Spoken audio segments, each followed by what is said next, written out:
राधे राधे, जय श्री कृष्णा सभी भक्तों को। कैसे हैं आप सब? आई होप कि आप सब अच्छे होंगे। भक्तों, आज हम आपको बरसाना धाम की एक सत्य घटना सुनाने जा रहे हैं। इससे पहले अभी आपने हमारा चैनल सब्सक्राइब नहीं किया तो चैनल को सब्सक्राइब करिए। किसी गांव में रमा नाम की एक भोली भाली औरत रहती थी।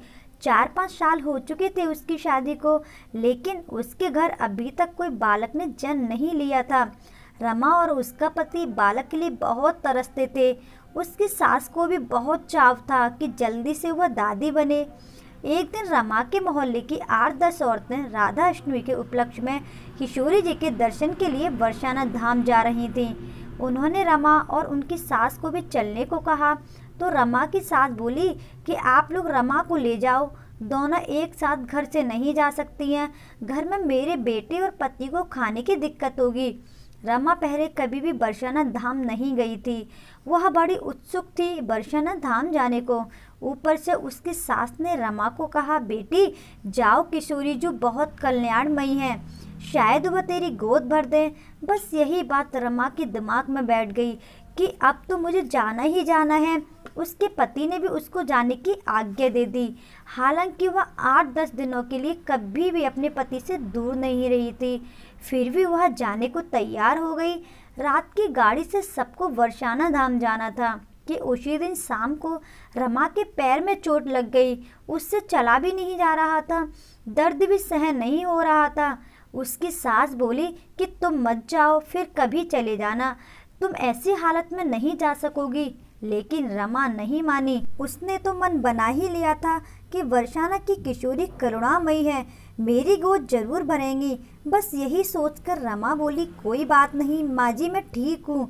रमा और मोहल्ले की औरतें राधे कृष्ण का जयकारा लगाते हुए बरसाना धाम को चल पड़ी। सारी रात गाड़ी में रमा और वह औरतें 1 मिनट के लिए भी नहीं सोई थीं, बस राधे कृष्ण का जाप करती रहती थीं। वो ट्रेन से मथुरा उतरी, सबसे पहले द्वारकाधीश के दर्शन किए। रमा ने पहली बार कान्हा जी को द्वारकाधीश के रूप में देखा था। ये ऐश्वर्य वो देखते ही हैरान हो गई थी। फिर मथुरा से वृंदावन पहुँचे, बांके बिहारी जी के दर्शन किए। आनंदमय रूप सौंदर्य रमा तो बिहारी जी को देखते ही रह गई थी। उसने बिहारी जी को अपनी इच्छा नहीं बोली, उसका मन श्री राधा रानी की शरण ले चुका था। अभी कृष्ण जन्मोत्सव निकला ही था कि वृंदावन में अभी भी कृष्ण जन्मोत्सव की धूम थी, जो रमा को बहुत भा रही थी। उसने पहले कभी वैसा आनंद महसूस ही नहीं किया था। उस पवित्र जगह तो वो अपने पैर का दर्द भी भूल गई थी।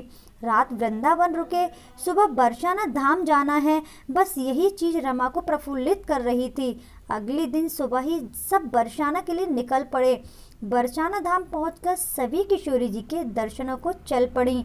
बरसाना में मंदिर की सीढ़ियों पर सब राधे राधे कहते चढ़ती जा रही थी। रमा के पैर में चोट लगी होने के कारण वह धीरे धीरे चढ़ रही थी। वह सब औरतों को कहने लगी कि आप अटारी तक पहुंचो, मैं धीरे धीरे चलकर आ रही हूँ, मैं बाद में पहुंच जाऊंगी, आप वहाँ मेरा इंतजार करना। सभी चली गईं। रमा धीरे धीरे चल रही थी, राधे राधे कह रही थी। अभी वह आधी सीढ़ियाँ चढ़ी थी कि अचानक से उसका पैर मुड़ गया और वह गिरने को हुई। तभी अचानक से एक 7-8 साल की लड़की ने उसका हाथ पकड़ लिया और बोली, अरे मैया ध्यान से कहीं गिर ना जाना। वह लड़की ने रमा को इतनी मजबूती से पकड़ा कि वो गिरते गिरते बची। रमा एकदम घबरा गई। रमा ने उस लड़की को देखा, गोरी सुंदर बहुत प्यारी सी लड़की। रमा बोली, धन्यवाद बेटी, अगर तुम ना होती तो आज तो मैं बस गिर ही जाती। वो लड़की बोली, अरे मैया मैं न गिरने देती आपको। जब भी वह लड़की रमा को मैया कहती तो रमा को बहुत सुकून मिलता। मैया शब्द सुनकर उसकी आंखों से आंसू आ गए। वह थोड़ी देर वहीं पर बैठ गई। वो लड़की भी रमा के साथ ही बैठ गई थी। फिर वो लड़की बोली, मैया मेरे लिए क्या लाई हो? रमा हैरान होकर बोली, लाली मैं तेरे लिए क्या लाती, मैं तो तुझे जानती नहीं, तू कौन है? वो लड़की मुस्कुराई और बड़े प्रेम से बोली, मैं तो यहीं रहती हूँ, सब मुझे प्यार से लाड़ो कहते हैं, तुम भी मुझे लाड़ो कहो। मैंने तुम्हें गिरने से बचाया तो मुझे क्या दोगी? उसकी भोली भाली बातें सुनकर रमा मुस्कुराते हुए बोली, क्या चाहिए, मैं कल तुम्हें जरूर ला कर दूंगी। मैं अब 8 दिन तक यहीं रहूंगी। राधा अष्टमी में किशोरी जी के दर्शनों के बाद ही जाऊंगी। तो लाडो बोली, मुझे तो चूड़ी, कंगन, मेहंदी, घाघरा, चोली, माथे का टीका, गले का हार, बिछुए सब पसंद है। रमा बोली, अच्छा अच्छा, सब ला कर दूंगी। रमा लाडो को प्यार से सहलाती हुई बोली, अब मैं अटारी पर जाती हूँ, मेरी संग की सहेलियाँ मेरा इंतजार कर रही होंगी। लाडो बोली, चल मैया, मैं छोड़ आती हूँ, कहीं तुम फिर से न गिर जाना। रमा तो लाडो की प्यारी प्यारी बातों से बहुत मंत्र मुग्ध होकर उसका हाथ पकड़कर बरसाने की सीढ़ियां चढ़ती जा रही थी। अटारी पहुंचकर राधा रानी और ठाकुर जी का दर्शन करके वो सारी औरतें वापस धर्मशाला में आ गईं। वहां आकर रमा को बस लाडो की बातें याद आ रही थी। अगले दिन वह लाडो के लिए बाजार से बहुत सुंदर चूड़ियां और पायल लेकर गईं। जब वो मंदिर में जा रही थी तो वह सीढ़ियों पर लाडो पहले से ही बैठी उसका इंतजार कर रही थी। रमा को देखकर बोली, मैया लाई हो मेरे लिए चीजें? तो रमा ने उसको चूड़ी और पायल दे दी। लाडो बोली, मैया यह तो कम है, बाकी चीजें कहाँ हैं? और मुंह फुलाकर बैठ गई। रमा ने लाडो को सीने से लगाकर कहा, मैं अभी 8 दिन यहीं रहूंगी, मैं रोज कुछ न कुछ तुम्हें लेकर ही आऊंगी। अगर तुझे एक दिन में सब कुछ दे दूंगी तो फिर तुम मुझसे कैसे मिलने आएगी? लाडो शरारत से हंसती वहां से भाग गई। अगले दिन रमा उसके लिए मेहंदी और गले का हार लेकर आई। अब रोज रमा उसके लिए कुछ न कुछ जरूर लाती। अपने हाथों से लहंगा चोली पर मोटा मोटा गोटा लगाकर बहुत सारी चीजें लाकर देने लगी। एक दिन जब रमा लाडो से मिली तो उसके साथ एक लड़का था। तीखे नैन, नक्श शजीला रंग, सांवला, इतना सुंदर चेहरे से नजर ही नहीं हट रही थी। रमा ने लाडो से पूछा, ये लड़का कौन है? तो लाडो बोली, मैया ये मेरा सखा है, हम लोग हमेशा साथ ही रहते हैं। मैया कल तुम इसके लिए भी कुछ न कुछ जरूर लेके आना। वो लड़का घुंघराले बालों वाला दूर से ही रमा को आकर्षित कर रहा था। रमा ने उसको अपने पास बुलाकर गोदी में बिठाकर प्यार किया। आज रमा के मन को एक अलग ही शांति मिल रही थी। वो सोच रही थी कि जब उसका बेटा होगा तो वो ऐसा ही सुंदर सजीला होगा। रमा ने लाडो से बोला, कल मैं तेरे सखा के लिए कुछ जरूर लेकर आऊंगी। अगले दिन रमा बाजार से सुंदर धोती, कुर्ता और मोर पंख वाला मुकुट लेकर आई। उसने सोचा, कल राधा अष्टमी है, बच्चे राधा कृष्ण रूप में बहुत सजेंगे। रमा उन बच्चों से मिलने के लिए इतनी व्याकुल थी, वो समय से मंदिर पहुंच जाती। उसका बच्चों से मिलने का स्थान भी निश्चित था। अब वो धीरे धीरे सीढ़ी चढ़ते हुए पहुंची। दोनों बच्चे वहां बैठे उसी का इंतजार कर रहे थे। वहां पहुंचकर रमा पहले दोनों से मिली, उन्हें प्यार किया, लाड लड़ाया। उन बच्चों पर रमा की ममता उमड़ उमड़ कर आ रही थी। खूब बातें करने के बाद रमा ने उस लड़के को लाए हुए धोती, कुर्ता और मोर पंख वाला मुकुट दिया। अब रमा बोली, लाडो तुझे और तेरे सखा को मैंने सब चीजें लाकर दे दी हैं, पर तूने कभी पहन कर तो दिखाई नहीं। मैं भी तो देखूं कैसी लगेगी, सब नाप सही है? लाडो बोली, ठीक है मैया, कल राधा अष्टमी है, कल डालूंगी। ये कहकर वो दोनों वहां से चले गए और रमा मंदिर के दर्शन कर कर वापस आ गई। अगले दिन राधा अष्टमी थी। मंदिर में लाखों की संख्या में लोग आए हुए थे। रमा की सहेलियां धीरे धीरे बरसाने की सीढ़ियां चढ़ रही थी और सारे भगत राधे राधे बोलते जा रहे थे। अब रमा वहां पहुंची। मंदिर में बहुत भारी भीड़ थी। मंदिर में हर तरफ राधे राधे का माहौल बना हुआ था। कोई नृत्य कर रहा था, कोई गायन कर रहा था। अधिक भीड़ होने के कारण रमा को दर्शन नहीं हो पा रहे थे।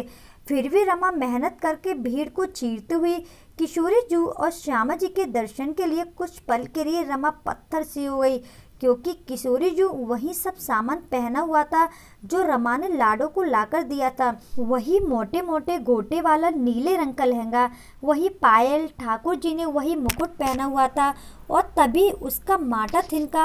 यह क्या, यह गहने कपड़े किशोरी जू ने कैसे पहने? तभी उसने पुजारी जी से पूछा कि आज की वस्त्र श्रृंगार सेवा किसने की? तो पुजारी जी बोले, आज वस्त्रों की व्यवस्था खुद लाडली जी ने की है। पता नहीं, आज जब हमने मंदिर के पट खोले तो यह सब वस्त्र यहीं पड़े हुए थे, तो हमने किशोरी जी की इच्छा को मानकर उनको धारण करवा दिए।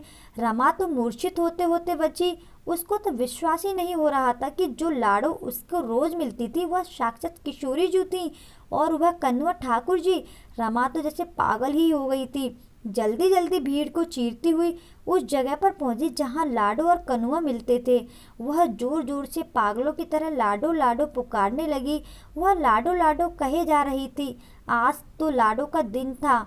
उसने तो लाखों लोगों को दर्शन देने थे।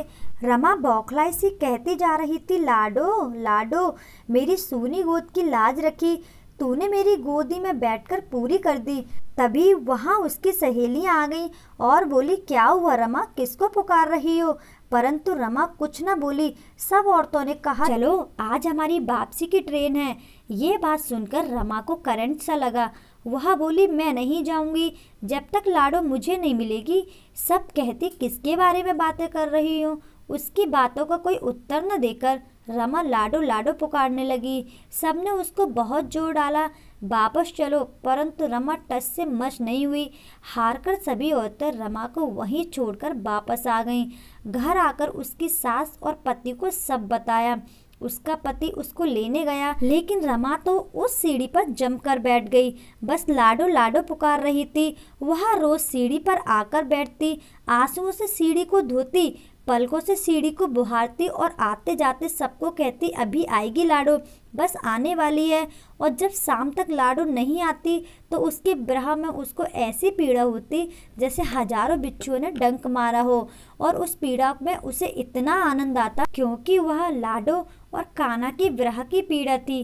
अब ऐसा करते करते रमा को सीढ़ी पर बैठे 30 साल हो गए, पर रमा ने हार नहीं मानी और अब वह बहुत कमजोर हो चुकी थी। आंखों से धुंधला नजर आने लगा था। एक छोटी सी लड़की रमा का हाथ पकड़कर अटारी पर ले गई और बोली, मैया यह रही तुम्हारी लाडो। और रमा ने देखा कि उसकी लाडो बाहें फैलाए उसको बुला रही है। रमा खुशी से बावरी हो गई और तभी उसकी चौखट आखिरी हिचकी आई और वह चौखट पर गिर गई। ऐसा लग रहा था कि किशोरी जी ने रमा के शरीर का नहीं, आत्मा का आलिंगन कर लिया है। जय हो मेरी करुणामयी सरकार की, जय हो मेरी लाडो रानी की। श्री बरसाना धाम की पौड़ी 365 दिन कहलाती है और 365 दिन ही हमें धाम की याद दिलाती है। जिन पर करती हैं श्री जी कृपा उन्हें ब्रज धाम बुलाती हैं। गोपाली ये जिन पर रीझ जाती हैं उन्हें बरसाना बसाती हैं। तो भक्तों, ये थी हमारी आज की राधा रानी की कृपा की कथा। कैसी लगी आपको कमेंट बॉक्स में ज़रूर बताइएगा। मिलते हैं आपसे एक और राधा रानी की कथा के साथ। तब तक के लिए राधे राधे, जय श्री कृष्णा।